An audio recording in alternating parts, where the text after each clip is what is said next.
Chicago Bears Now is presented by Manscape. Ho, ho, ho, Merry Christmas, kids. Even Santa wants to keep up his hygiene this holiday season. He may not trim up here all the time, although you can with Manscaped.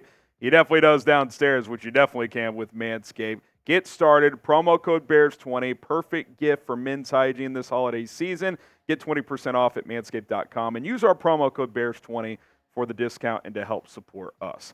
All right, coming up on Chicago Bears Now. A recent survey suggests that the Bears are more likely to move on from Justin Fields and draft Caleb Williams if they get the number one pick in the NFL draft. Lots to dive into with this report, but first, perfect time to subscribe to the channel. It would be a Merry Christmas for me if you hit that sub button. We got the latest Bears news and rumors on a daily basis. Breaking news reactions. When breaking news drops, we have you covered. We're looking ahead to the NFL draft, the NFL free agency with coverage there as well. We go live 3 times per week.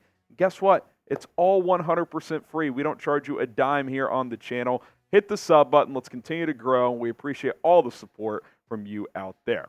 Okay, are the Bears set to move on from Justin Fields? This report came out late last week, and I never really had a proper time to discuss it, so I'm discussing it now. Charles Robinson of Yahoo Sports talked to 7 NFL GMs, not Ryan Poles, I assume, about what they would do in the Bears situation of keeping Justin Fields or drafting a QB if they get the number one pick. Found this pretty interesting. All 7 said they would trade Fields and draft Caleb Williams, and none of them really hesitated in that answer as well. Now, obviously, you have to get the number one pick first, and while that looked like a done deal a week ago, it no longer is a done deal, although the Bears still are the heavy favorite to get it. Carolina won last week, so if they were to win again and New England were to lose out, there is a scenario where the Patriots could get the number one pick because both teams now have an exact strength of schedule, which is the tiebreaker. The lower strength of schedule would get the higher pick. So definitely not out of the woods for the Bears getting the number one pick at this point in time. Now, I do want to go through some of these quotes from these anonymous GMs. Here's an AFC GM saying, "It would be a clear-cut decision to draft Caleb Williams for me. The fact that we're in year 3 and they don't want to exercise the 5th-year option tells me what I need to know. I just don't think Fields can win consistently as a passer, even though he is gifted physically." Now, interesting nugget here. I don't know if he is saying this based on what he's heard or if he just sees that it's going that way, but he said there that they're not exercising the 5th-year option if they keep him. So that's certainly interesting. I do think there are teams in the league that would trade for Fields, which we'll talk about later, and pick up that 5th-year option. So I'm not sure if he's guessing there or if he knows that to be matter of fact. Obviously, the Bears or whatever team that has Fields this offseason would have to make that decision this offseason whether or not to pick up the 5th year. Here's another AFC GM with a longer quote here. "When you pass on talented quarterbacks to lean in a guy's development, which the Bears did when they traded number 1 last year, you have to be completely sure of that decision to do it a second time. They might not have taken C.J. Stroud with the first pick last offseason, but he was there for them to do it. Caleb Williams is a no-brainer, and if they get the top pick, he's there for them. Sometimes the gamble is continuing to pass on players. Fields doesn't get over the hump. You don't want to be the guy that passed on both Stroud and Caleb Williams." And I've said this multiple times, guys. Months ago, as recently as last week, I find it hard to believe that Ryan Poles would trade the number 1 pick 2 years in a row to pass on a quarterback. The only way you would do that is if you are completely sold on Justin Fields to be a Super Bowl winning type of quarterback. I think Fields has improved. We've talked about that. For me, it would be a very tough decision, but if I'm putting it myself in Ryan Poles' shoes, he didn't draft Justin Fields. He got the number 1 pick last year, traded it for more assets. Now he might get it again. Is he going to pass on the opportunity to draft a quarterback number 1 for a second straight year? He might, but that's hard to fathom if I'm being completely honest. So if he's not completely sold on Justin Fields, yeah, sure, maybe he doesn't love Caleb Williams or Drake May, and if in that case you do need to keep Fields. But if he likes one of those two guys, makes it hard to think that he would pass for a second straight year. Now, what do you guys say? I want to break up the show a little bit here. Pick a quarterback for 2024. Who would you rather have? Type JF for Justin Fields, type CW for Caleb Williams. Let me know in the comment section down below, who would you rather have?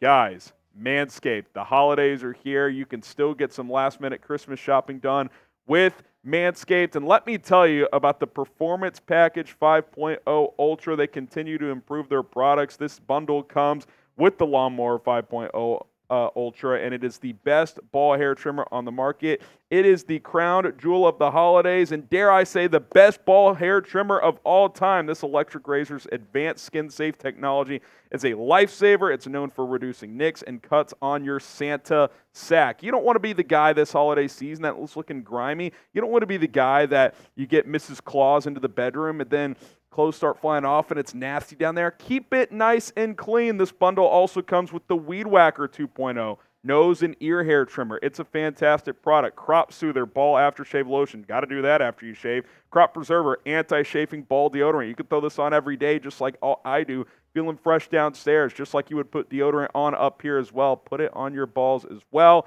You get a free throw-in with the boxers. You get the Shed 2.0, which is the toiletry bag. It all can fit in here. Guys, 20% off with promo code BEARS20 at manscaped.com. And really, it's almost 50% off because if you buy all these products separately with the discount here of the bundle, it's 46% off. It is a fantastic deal this holiday season. Take advantage of Manscaped, manscaped.com, promo code BEARS20. Even Santa saves his sack. You can take that to the bank. Promo code BEARS20 at manscaped.com. All right, keep it rolling here. NFC general manager weighs in. Nobody wants to be judged or fired because they didn't make the previous guy's draft picks work, especially quarterback and head coach. If it's not working out or if it's lagging, you should get an opportunity at changing it your way. Now, in this case, obviously, Ryan Poles did pick the head coach. So if that is a flop, that is on him. He made that decision. But he did not pick Justin Fields. Ryan Pace did. He inherited Justin Fields. Now, he put some belief behind him, obviously, by not drafting a quarterback last year. But again, to do that again, that takes a lot of conviction because if he keeps Fields this year and Caleb Williams or Drake May turns out to be superstar Hall of Fame guy elsewhere and Fields, yes, he keeps improving, but it continues on this up and down trajectory, then, well, you've passed on a quarterback 2 years in a row and ownership, Kevin Warren, et cetera, might say, hey, man, you had 2 years to get your guy and you didn't do it. You stuck with the guy that we already had, and we're stuck in the mud. We got to make a change. So just for Ryan Poles' own security and safety, he might look at drafting a quarterback. And look, here's my overall takeaway in all this stuff. It's not that different than stuff we've already said. It's just interesting that 7 current NFL GMs all said the same thing, that they would draft Caleb Williams and trade Fields. Here's the bottom line. Ryan Poles, if he thinks Caleb Williams or Drake May is an upgrade, at least feels pretty strongly in that, he's going to make that move. He's going to draft one of those guys and trade Justin Fields, unless he is unbelievably sold on Fields, and I'd be shocked if he was. I think he likes Justin. I think he thinks he's a good quarterback. The numbers in the play show he is improving, but is it enough as he's entering year 4 as a quarterback? And, you know, some sort of a decision on a contract would have to come in the next 24 months. He might just reset, and he definitely will reset if one of these two guys, or Jaden Daniels, I suppose, he feels like can be a higher level player. Oh, and by the way, he's got a rookie contract control for up to 5 years. So we'll see what happens. 3 weeks to go, obviously, but as these reports fly in, this is the story right now. I know it's a bit of an exhausting one, but the quarterback decision and obviously coaching staff decision, it's coming. It's coming very, very quickly. So coming up here in a second, what is Justin Fields worth in a trade? These 7 GMs weighed in on that as well. But first, be honest with me, because I know I'd be upset if it happened because I love Justin. I want him to be the guy. But I also have to look at this from a running a team standpoint as a GM. And that's where you have to understand, okay, there is some reason that it would make sense to trade Justin and draft a quarterback. Although, for me, that decision is not final. How upset would you be if the Bears traded Justin Fields? Scale of 1 to 10. 1 being not at all, good riddance, 10 being incredibly upset. It would be upsetting, but you know, as hard as it is, you'd have to have some level of understanding. I think either way Ryan Poles goes, you could justify that decision if you wanted to. Okay, these GMs weighed in on what Justin Fields' value would be, and it's a little all over the map, but in general, it's not like that far off. First GM said a second and fourth. Second GM said a second-round pick. Third said a third plus a late-round pick. The fourth one said a third and a fourth. GM number 5 said a second or a third, depending on how he finished. GM 6 and 7 both said the same, a third-round pick. I think you'd get at least a second-rounder. I really do. Trey Lance got a fourth. He's basically never played, and when he hasn't been good at all. Say what you want about Justin. He's done some good things. Teams would be interested in his services. And you look at a guy like Sam Darnold, who Justin Fields up to this point has done way more than what Sam Darnold did with the Jets. Even he got a second, fourth, and a sixth. Now, in the immediate draft, it was just a sixth, and then the second and the fourth were in the next draft. So, you could kind of play quick math. It's really more of like a sixth, a third, and a fourth, because typically like a second-round pick in next year's draft is worth like a third in the current draft. So, the pieces move around a little bit. But I just look at some of the QB play around the NFL. There's some really bad quarterbacks that are getting playing time. Justin Fields is not a bad quarterback. He's a flawed quarterback. He's not great in the pocket. At times he's a slow decision maker. At times he doesn't make great decisions, but he also does uniquely special things, and he throws a good deep ball. We obviously know how good of a runner he is. He has traits you can win with the right staff in place. Is he ever going to be a top 5 or 10 quarterback in this league? I don't know. He's not there yet. And if the Bears don't think he can get there, and one of these guys in the draft they think can, then they're probably going to make that move in all reality.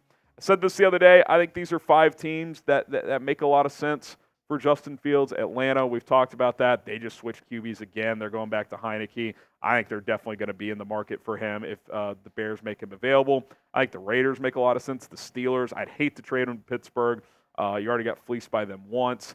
Plus, they're a really good organization. The Seahawks, I think, could be a dark horse. We don't know what's going to happen with Geno Smith long term. Washington, Sam Howell has fallen off a cliff. There's some chatter they could go to Jacoby Brissett for the rest of the season, see what happens there. I think some dark horse teams, the Patriots, I think if the Patriots get a top 2 pick, they'll just draft their own guy, but say they fall to 3 or 4, maybe they end up trading for Justin. Who knows? The New Orleans Saints could be an interesting one, depending on how they view Derek Carr beyond the season. The New York Giants, that seems like a stretch. They don't have a great cap situation after paying Daniel Jones, but I don't think DJ's their future. How about the Jets? Sit 1 year behind Aaron Rodgers next year. Could be an interesting one. Tampa Bay Buccaneers, what's going to happen with Baker Mayfield, who's on a 1-year contract? The point is, I think multiple teams will be interested, especially among that first group of 5.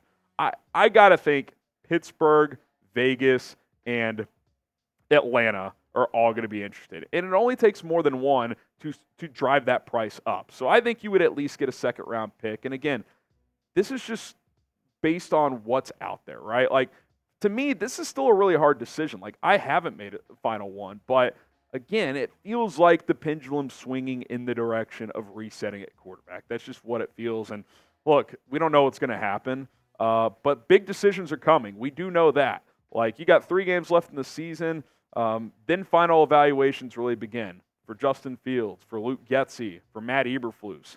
Maybe if you're Kevin Warren, for Ryan Poles. I think Poles is safe, but I don't know what Kevin Warren's thinking. All eyes are on Poles, on Warren as well.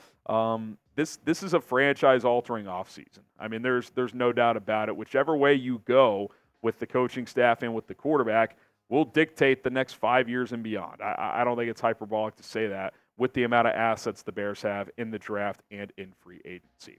And here's the thing, too. Do you trust Ryan Poles?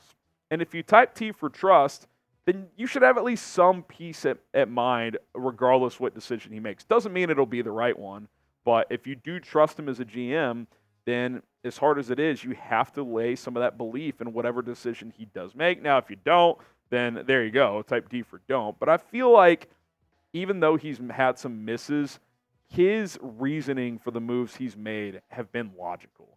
Yes, the Claypool one was a disaster. That offense last year so badly needed a jolt at wide receiver, so I understood it.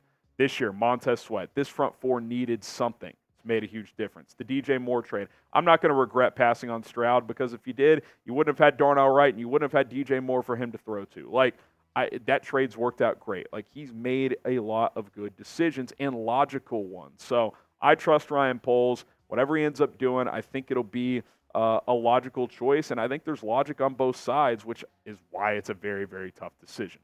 All right, guys, we'll be back later today. Long video, loaded video. Appreciate everybody for tuning in to today's show. let's just respect each other. We all have different opinions on what's going to happen here, and that's why I've kind of towed that line a bit, because I do really see both sides of the quarterback discussion. Hit that sub button. Breaking news videos, news and rumors, all kinds of stuff. We'll see you guys soon.